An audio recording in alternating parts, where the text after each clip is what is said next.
Hello, hi, salam, namaste, a very warm welcome of each and every one of you on CAPoint.in YouTube channel. This is your mentor Rahul Parmar in front of all of you for the subject economics, for the subject statistics, and today I am here in front of you all with the next lecture of our CA Foundation Statistics. जी हाँ दोस्तों, CA Foundation की Statistics का next lecture आप लोगों के लिए लेके आ गया हूँ, जहां पे हम लोग कर रहे हैं chapter number 13 statistical representation of data, जो कि एक बहुत ही खास चैप्टर है और ये एक ऐसा चैप्टर है जो आपका स्टैटिस्टिक्स का बनाएगा base. And once you are done with this chapter, आपको आगे के चैप्टर्स आने लगेंगे इजीली समझ में, क्योंकि ये जो चैप्टर है ये बेसिकली उन सारे चैप्टर्स का एक तरीके से बेस है। ठीक है, क्यों पढ़ाना पड़ रहा है मुझे ये चैप्टर? क्योंकि ऐसे बहुत सारे स्टूडेंट्स होते हैं सीए फाउंडेशन में जिन्होंने शायद क्लास 11th या 12th में स्टैटिस्टिक्स को नहीं पढ़ा। जिन्होंने पढ़ा है वो स्टैटिस्टिक्स के बारे में अवेयर हैं कि क्या स्टैटिस्टिक्स है, प्राइमरी डेटा क्या होता है, सेकेंडरी डेटा क्या होता है, कलेक्शन क्या होता है, ऑर्गेनाइजेशन क्या होता है, इन सारी बातों से अवेयर है। लेकिन जिन्होंने नहीं पढ़ा स्टैटिस्टिक्स, उन लोगों के लिए ये जो चैप्टर है पढ़ना बहुत ज्यादा जरूरी है और उसी चैप्टर की हम लोग कर रहे हैं प्रिपरेशन, तैयारी पूरे में से पूरे मार्क्स की कर रहे हैं। एक एक टॉपिक जो है, एक एक चैप्टर जो है मैं बेसिकली आप लोगों को करवाऊंगा। ऑलराइट, और लगभग सारे जो टॉपिक्स हैं अपने इस चैप्टर के अंदर बेसिक तरीके से हम लोग बहुत इजी वे के अंदर इस सारे के सारे टॉपिक्स को कर लेंगे। So before discussing anything and before starting discussion about anything, हम लोग बहुत छोटा सा रिवीजन कर लेते हैं। बेसिकली मैंने आप लोगों को पढ़ाना शुरू किया था कि स्टैटिस्टिक्स क्या होता है। तो स्टैटिस्टिक्स एक 5 स्टेप प्रोसेस है जिसको हम लोग कलेक्टिवली कोपाई बोलते हैं। Collection of data, organisation of data, presentation of data, analysis of data and interpretation of data. Then after मैंने आप लोगों के साथ बात करी थी कि डेफिनेशन ऑफ स्टैटिस्टिक्स क्या है। तो जब भी स्टैटिस्टिक्स को डिफाइन करते हैं तो दो तरीके से हम लोग स्टैटिस्टिक्स को डिफाइन कर सकते हैं, एक statistics as a singular noun और एक statistics as a plural noun. As a plural noun statistics क्या होता है? न्यूमेरिकल डेटा, या फिर यूं समझ लीजिए एक पूल ऑफ इंफॉर्मेशन जो कि न्यूमेरिकली एक्सप्रेस्ड होती है ना। किसी भी तरह की इंफॉर्मेशन अगर न्यूमेरिकली एक्सप्रेस्ड है वो एक तरीके से स्टैटिस्टिक्स बन जाती है। लेकिन स्टैटिस्टिक्स इन सिंगुलर सेंस क्या होगा? Statistics in singular sense is a methods of collection, organisation, presentation, analysis and interpretation. जो मेथड्स होते हैं, जो टेक्निक्स होती है, जो साइंटिफिक प्रोसीजर्स होते हैं कलेक्शन करने के, ऑर्गेनाइजेशन करने के, एनालिसिस करने के, प्रेजेंटेशन करने के, ऑर्गेनाइजेशन करने के, वो सारे के सारे हम लोग डिफाइन करते हैं statistics as a singular sense. फिर हमने कहा था कि स्टैटिस्टिक्स में जो डेटा होगा वो दो तरह का होता है, क्वांटिटेटिव, एक क्वालिटेटिव, है ना। और फिर हमने बात करी थी कि स्टैटिस्टिक्स की कैरेक्टरिस्टिक्स क्या है और लिमिटेशन क्या है। तो स्टैटिस्टिक्स की लिमिटेशन के ऊपर हम लोग पहुंच चुके थे और मैंने आपको बताया था कि स्टैटिस्टिक्स में जितने भी स्टैटिस्टिक्स है वो सब डेटा होते हैं, लेकिन सारे डेटा स्टैटिस्टिकल डेटा नहीं बनते। किसी भी इंफॉर्मेशन को, किसी भी फैक्ट को, किसी भी डेटा को स्टैटिस्टिकल डेटा बनने के लिए कुछ बेसिक बातों को फॉलो करना पड़ता है, बेसिक कंडीशंस को क्या करना पड़ता है, फुलफिल करना पड़ता है। वो कंडीशंस कौन सी है मैंने आप लोगों के साथ शेयर करी थी लास्ट क्लास के अंदर, है ना। वो कंडीशंस अगर मैं बात करूं सबसे पहले तो लिमिटेशन ऑफ स्टैटिस्टिक्स की अगर हम बात कर लेते हैं तो लिमिटेशन ऑफ स्टैटिस्टिक्स क्या है? हमने कहा था all statistics are data but all data are not statistics. यानी सारी स्टैटिस्टिक्स जो है वो डेटा होगी लेकिन सारे डेटा स्टैटिस्टिक्स नहीं हो सकते। अगर किसी इंफॉर्मेशन को, किसी फैक्ट को, किसी डेटा को स्टैटिस्टिक्स बनना है तो उसे सबसे पहले तो न्यूमेरिकली एक्सप्रेस होना पड़ेगा, है ना, और क्वांटिटेटिव एक्सप्रेशन होना होगा अपने आप का। यानी कोई भी फैक्ट अगर क्वांटिटी में एक्सप्रेस हो सकता है, नंबर्स में एक्सप्रेस हो सकता है, तो वो स्टैटिस्टिक्स बन सकता है, बशर्ते वो सिंगल नंबर ना हो and that should be the aggregate of facts. वो क्या हो? एग्रीगेट ऑफ फैक्ट्स हो। एंड अपार्ट फ्रॉम दैट वो फैक्ट भी ऐसा होना चाहिए कि कंपैरेबल होना चाहिए। जैसे कि मान लीजिए आपने एक पर्सन की एज ले ली तो ये भी न्यूमेरिकली मेजर्ड है ना। या फिर यूं समझ लीजिए कि एक पर्सन की आपने ले ली हाइट, आपने कहा सर न्यूमेरिकल एक्सप्रेशन है, मैंने कहा बिल्कुल ठीक है, तो स्टैटिस्टिकल डेटा बन सकता है क्या? मैंने कहा बिल्कुल बन सकता है। तो पहली कंडीशन तो आपने फुलफिल कर दी।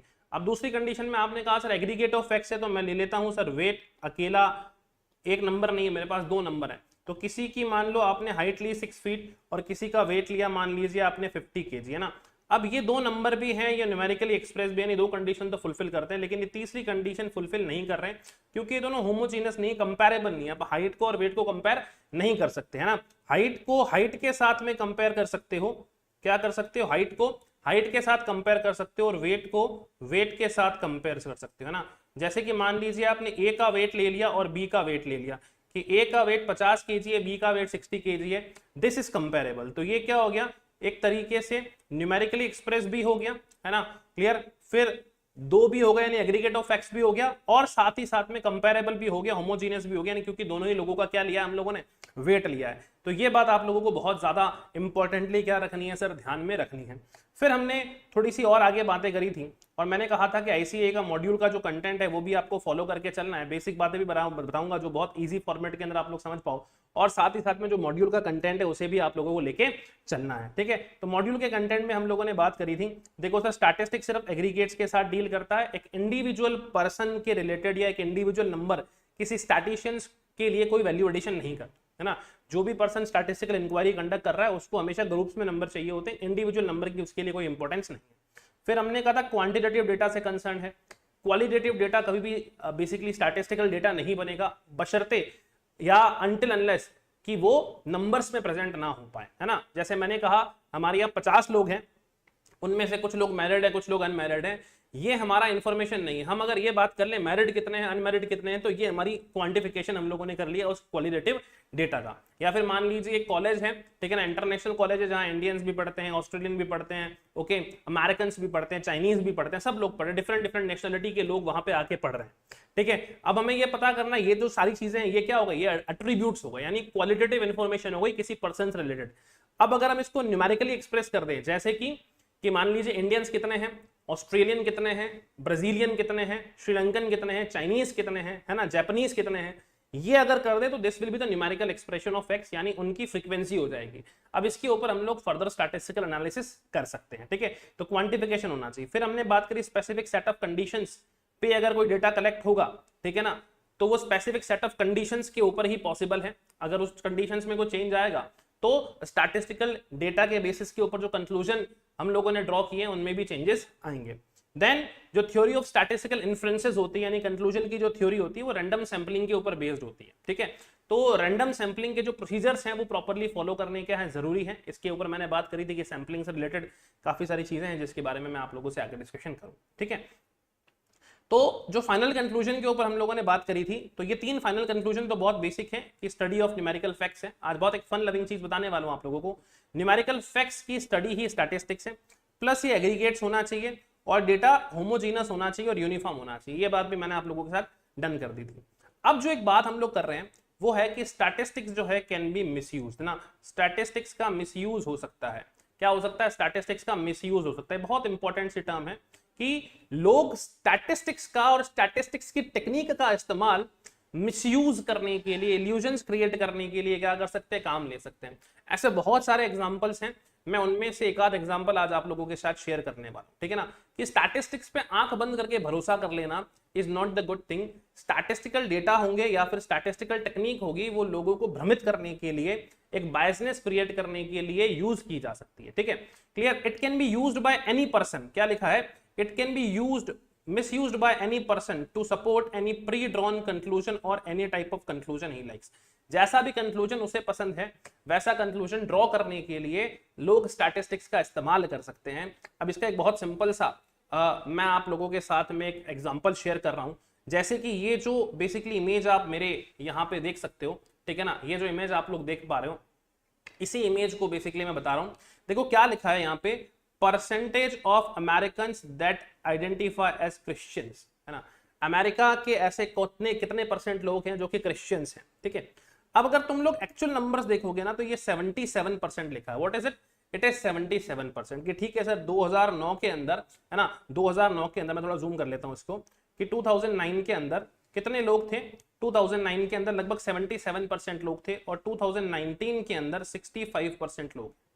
अब आप देखते हो कि यार ये जो गैप अगर है, ये 77% का इतना लंबा बार है ना, और इन दोनों के बीच का जो गैप है, किसके बीच का गैप अगर हम लोग देखें, सपोज कर लीजिए ये वाला जो गैप है, ये वाला गैप है ना, ये कितना गैप है 77 से 65, इट इज जस्ट 12%। लेकिन इस बार की जो हाइट है ना, ये इस बार के 50% से भी क्या है, कम है। अब इसमें पर्सन ने क्या किया, स्टैटिस्टिक्स का इस्तेमाल किया, स्टैटिस्टिकल प्रेजेंटेशन टेक्निक का इस्तेमाल किया। अब देखिएगा इसने यहां पे शुरुआत कहां से करी है, 58 से, फिर गया 68 पे और फिर गया 78 पे। यानी ये इतना बड़ा बार 77% रिप्रेजेंट कर रहा है, और जब ये 68 रिप्रेजेंट कर रहा है तो इसको इसने क्या लिया, 65% के लिए यूज कर लिया। तो दोस्तों देखिएगा इल्यूजनरी क्या लग रहा है कि ये 77% वाला बार है, कौन सा वाला, ये वाला, इसके आधे से भी कम रह गए 2019 के अंदर क्रिश्चियन, जबकि ऐसा नहीं है। डिप कितना हुआ है? 12% का, लेकिन ये डिप दिख कितना रहा है? ये डिप दिख रहा है 50% से भी ज्यादा। ये डिप दिख रहा है आपको 50% से भी ज्यादा, है ना। वी कैन सी कि ये जो डिप है हमारा, ये हमको इल्यूजनरी प्रेजेंटेशन वाइज कितना दिख रहा है? प्रेजेंटेशन वाइज ये 50% से भी ज्यादा दिख रहा है ना। It is greater than 50%। कौन सा? इस डिप की बात कर रहा हूं मैं। ये जो डिप दिख रहा है आपको, ये ग्रेटर देन 50% दिख रहा है, लेकिन एक्चुअली है कितना? 12%। आंखों का धोखा है ये, है ना।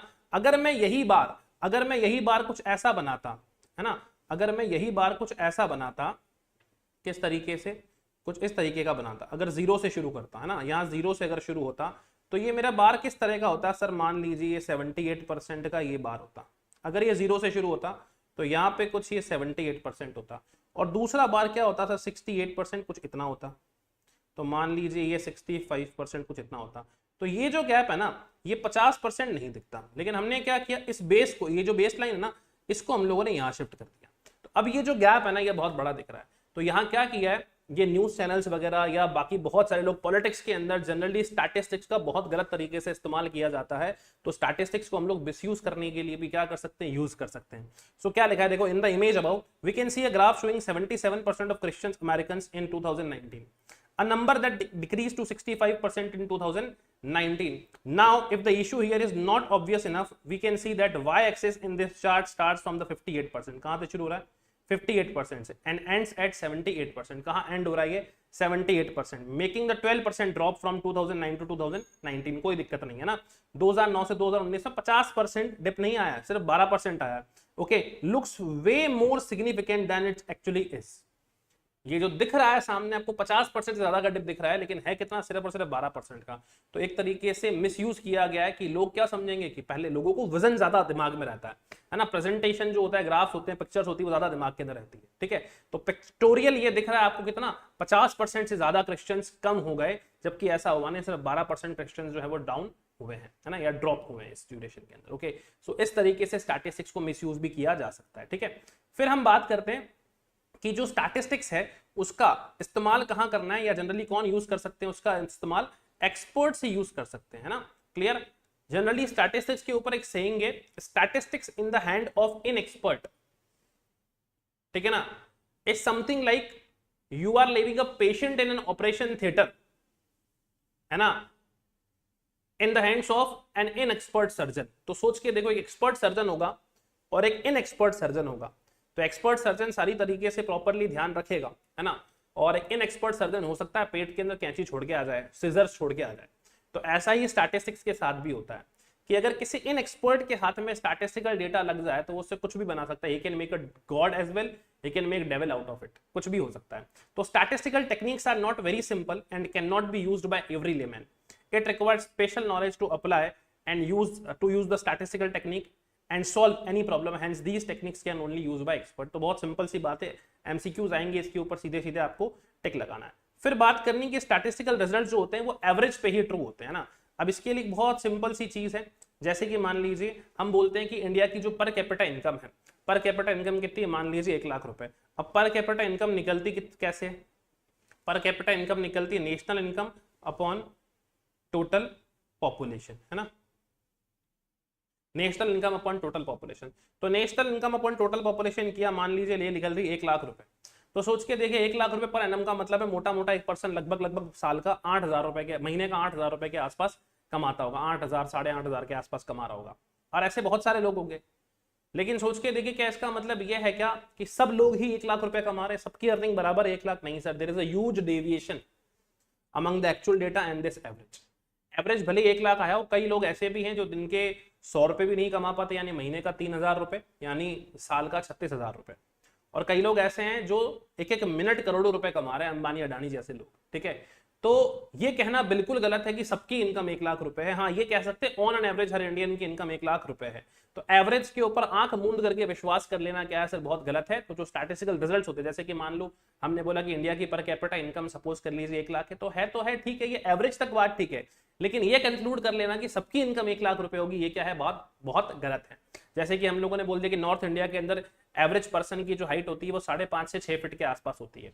लेकिन ये कंक्लूड कर लेना सबकी हाइट इतनी ही होगी, ये बात बिल्कुल गलत है, ठीक है। तो स्टैटिस्टिकल रिजल्ट्स जो भी होंगे वो एवरेज पे ट्रू होंगे, है ना, एक्चुअल रिजल्ट्स में वेरी। तो एवरेज तक बात कर रहे हो, मोटे मोटे एग्रीगेट तौर पे बात कर रहे हो तो ठीक है।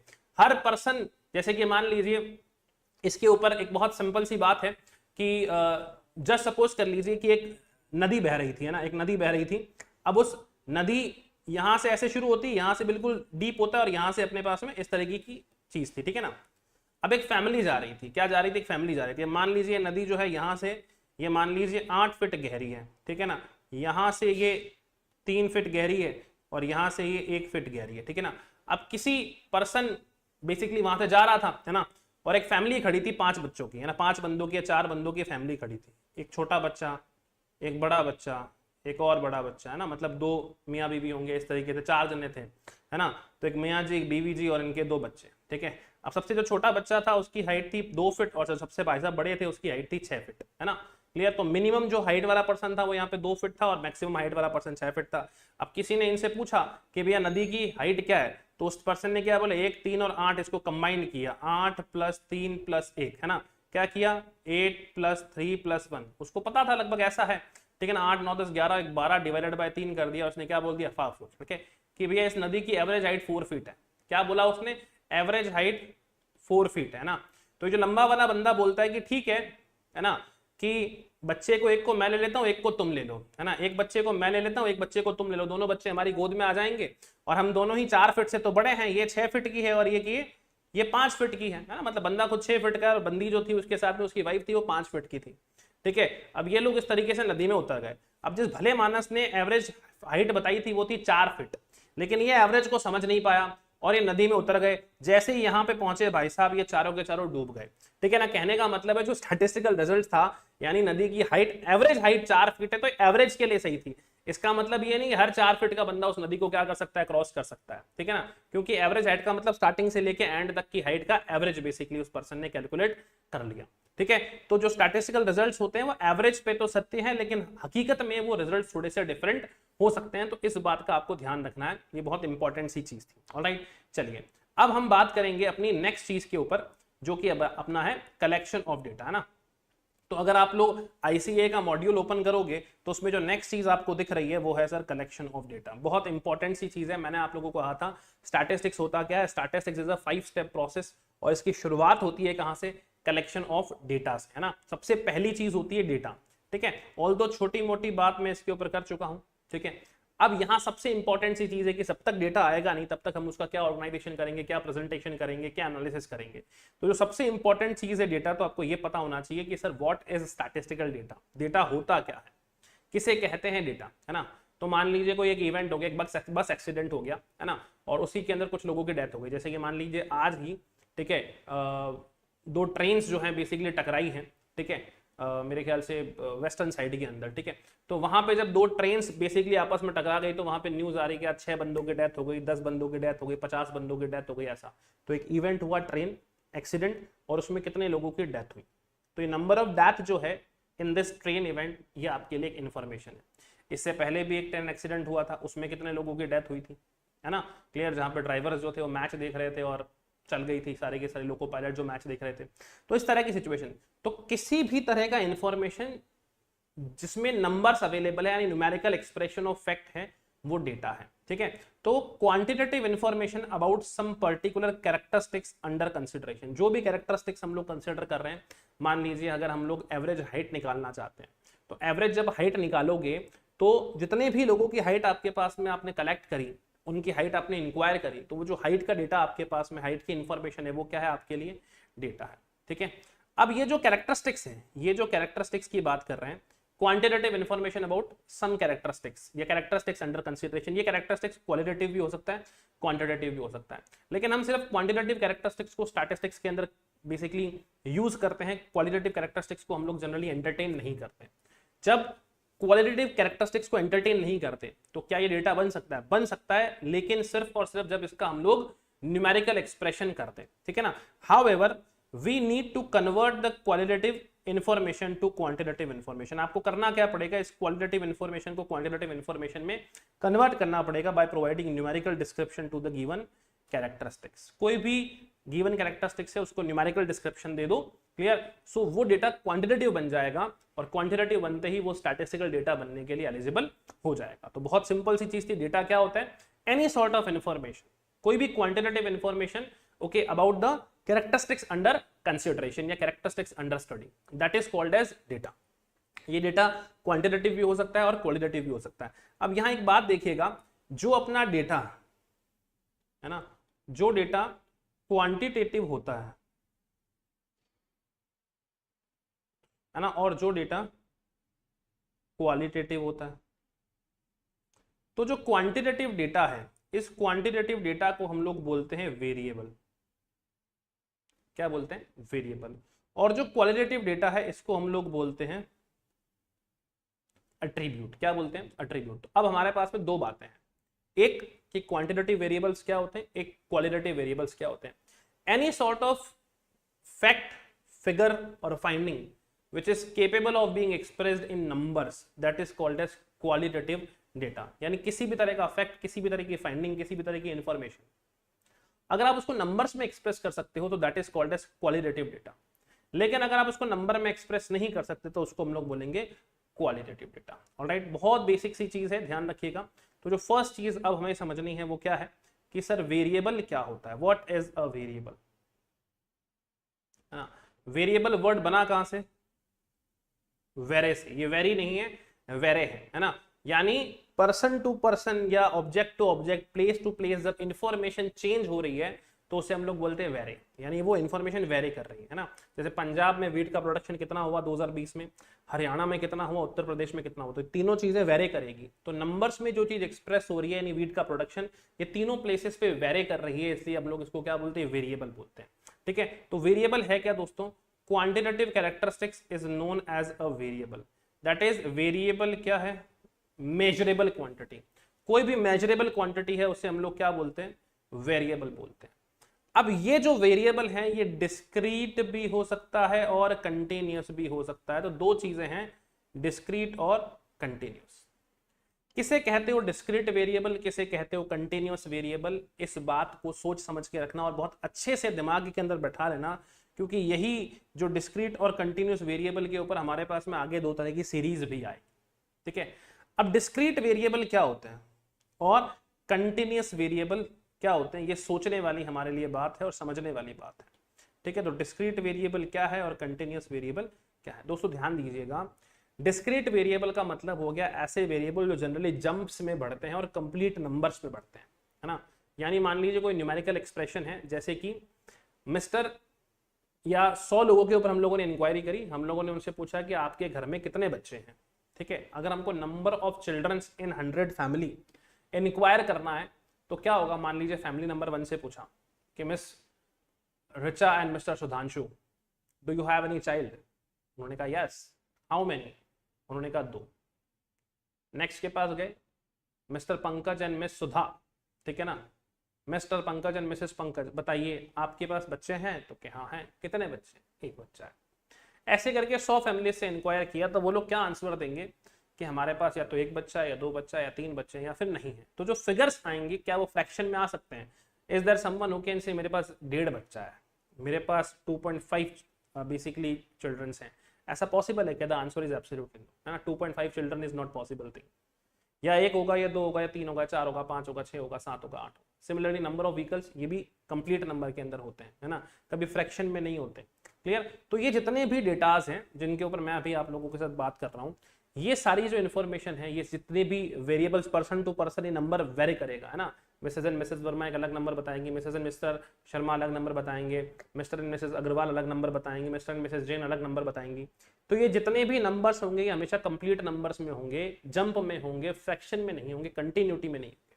ठीक है, तो व्हेन अ वेरिएबल अज्यूम्स, क्या लिखा है? When a variable assumes a finite और countably infinite number of isolated values, it is known as discrete variable, ना। तो फाइनाइट या फिर काउंटेबली इनफाइनाइट से अब कहने का सिंपल सा मतलब है जिस चीज को आप काउंट कर सकते हो, आइसोलेटेड वैल्यूज होगी, इंडिविजुअल वैल्यूज होगी, इंडिविजुअल वैल्यूज, है ना।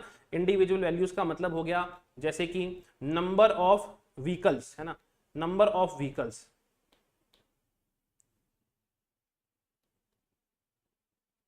नंबर ऑफ व्हीकल्स, है ना, क्या होंगे 1 2 3 4, ये इंडिविजुअल नंबर्स है ना। सिमिलरली अगर मैं मार्क्स बोल दूं तो किसी के मार्क्स जो है वो 0 से लेके 5 के बीच में आ सकते हैं, किसी का आएंगे 0, किसी के आएंगे 0.5, किसी के आया 1, किसी के आया 1.5, किसी के आया 2, किसी के आया 2.5, ठीक है ना। सिमिलरली 5 से 10, 10 से 15, तो ये क्या हो गई रेंज ऑफ वैल्यूज हो गई, क्या हो गई ये रेंज ऑफ वैल्यूज हो गई। तो नंबर ऑफ व्हीकल्स जो है ये तो क्या बन गया डिस्क्रीट वेरिएबल, ये फ्रैक्शन में नहीं हो सकता, लेकिन जो मार्क्स हैं ये क्या हो गया बेटा कंटिन्यूस वेरिएबल, क्या हो गया कंटिन्यूस वेरिएबल।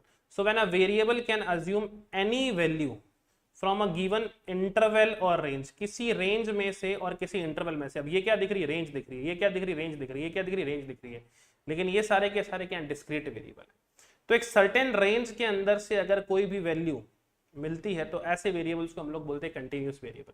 जैसे कि हाइट, किसी की 6 फीट है, किसी की 6 फीट 1 इंच, किसी की 6 फीट 2 इंच, है ना। तो ये सिंगल नंबर नहीं ले रहे, रेंज ले रहे कि 6 फीट से लेके 7 फीट हाइट वाले कितने लोग हैं, 5 फीट से लेके 6 फीट हाइट वाले कितने लोग हैं, 4 फीट से लेके 5 फीट हाइट वाले कितने लोग हैं, वेट 10 से लेके 15 किलो वाले कितने लोग हैं। किसी का वेट होगा 10.5 किलो, किसी को वेट होगा 11.5 किलो, है ना, किसी का वेट होगा मान लो 15.5 किलो, किसी का वेट होगा एग्जैक्ट 16 किलो, ठीक है। तो एग्जैक्ट नंबर मिलना थोड़ा सा मुश्किल है।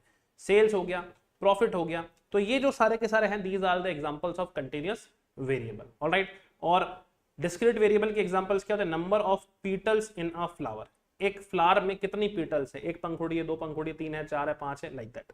Number of misprints in a book, ऐसा होगा ना कि या तो 1 मिसप्रिंट है, या 2 मिसप्रिंट है, 3 मिसप्रिंट है, 4 मिसप्रिंट है, 5 मिसप्रिंट है, ऐसा तो नहीं होगा आधा मिसप्रिंट है, ठीक है ना, कि सर ए तो था लेकिन ये ए है ना आधा कट गया। अब ये मिसप्रिंट तो एक ही काउंट होगा ना कि ए तो था लेकिन ये ए आधा कट गया, क्लियर। या फिर ए तो था ये ए आधा कट गया, या फिर एक्स तो था अब ये वी रह गया, आधा बिल्कुल बीच में से कट गया मान लो, ऐसा तो नहीं होगा ना, ठीक है। तो नंबर ऑफ मिसप्रिंट 1 2 3 4 5 6 7 8 ये सारे के सारे क्या होंगे, ये बेसिकली अपने डिस्क्रीट वेरिएबल होंगे। फिर similar number of road accident, 1 accident हुआ, 2 एक्सीडेंट हुआ, 10 हुए, 15 हुए, 20 हुए, 50 हुए, 100 रुपए, ऐसा तो नहीं होगा हाफ हुआ, क्वार्टर हुआ, ठीक है। तो ये भी क्या है दोस्तों डिस्क्रीट वेरिएबल है, ये भी क्या है दोस्तों डिस्क्रीट वेरिएबल है, ऑलराइट। क्या होपफुली ये बात आप लोगों को समझ में आ रही होगी। अब हम लोग बात करते हैं नेक्स्ट चीज की, और वो नेक्स्ट चीज क्या है दोस्तों एट्रीब्यूट, ठीक है ना। एट्रीब्यूट क्या होता है, व्हाट इज एट्रीब्यूट। एट्रीब्यूट की अगर हम लोग बात करें तो एट्रीब्यूट का बहुत सिंपल सा मतलब हो गया, मैंने कहा जो क्वालिटेटिव डेटा होता है, किसी भी पर्सन की क्वालिटेटिव कैरेक्टरिस्टिक्स को पकड़ोगे तो वो क्वालिटेटिव कैरेक्टरिस्टिक्स क्या हो गई एट्रीब्यूट हो गई, ठीक है।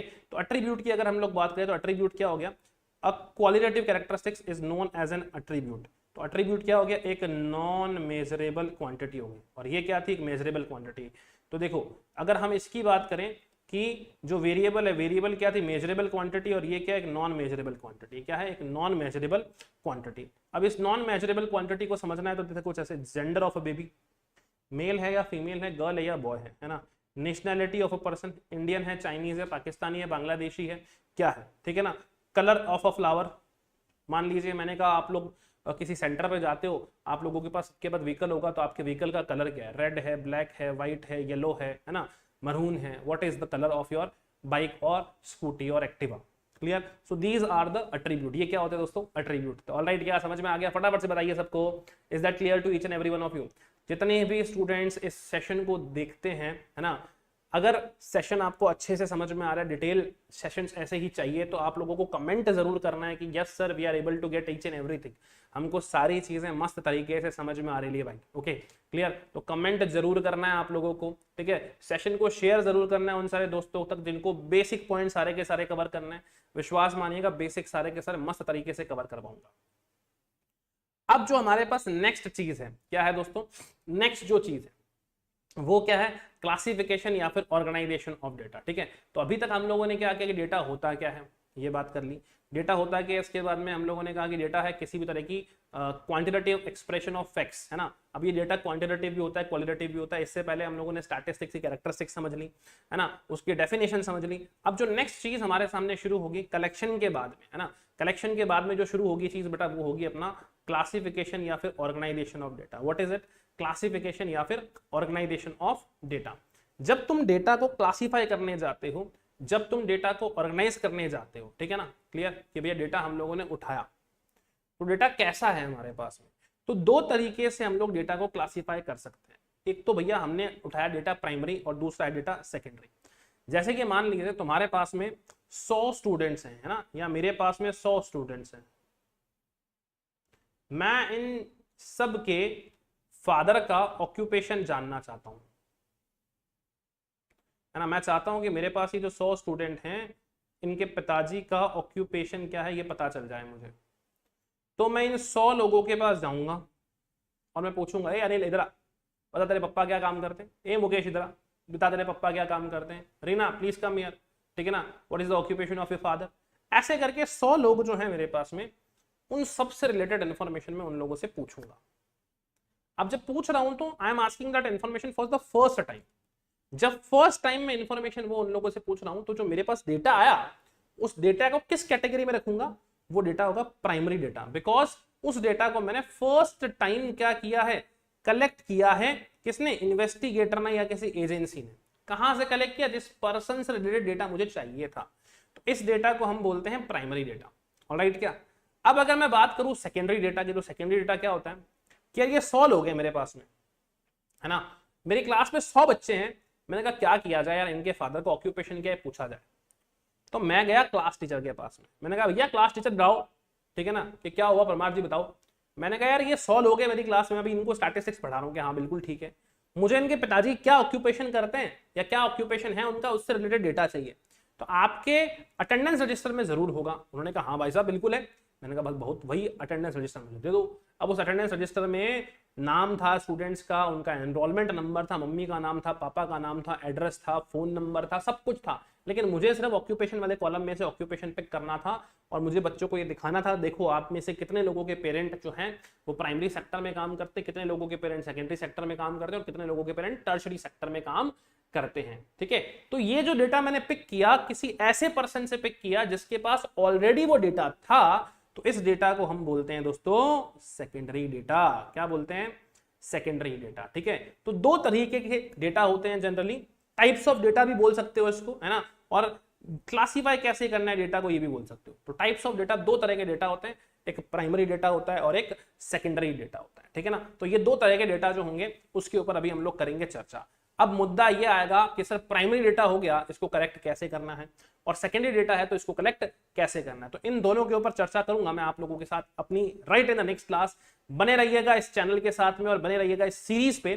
ठीक है, आगे जितनी भी वीडियोस आएगी बहुत शानदार आएगी, बहुत सारी इंफॉर्मेशन मैं आप लोगों के लिए लेके आने वाला हूं, बहुत शानदार लेक्चर्स आप लोगों के लिए लेके आने वाला हूं। तो इंतजार करना नहीं है, ओके, अपना समय व्यर्थ नहीं करना है और फाउंडेशन की तैयारी कर देनी है जोरदार जबरदस्त तरीके से। ठीक है, so all the best, bye bye everyone, thank you so much, see you soon in the next class.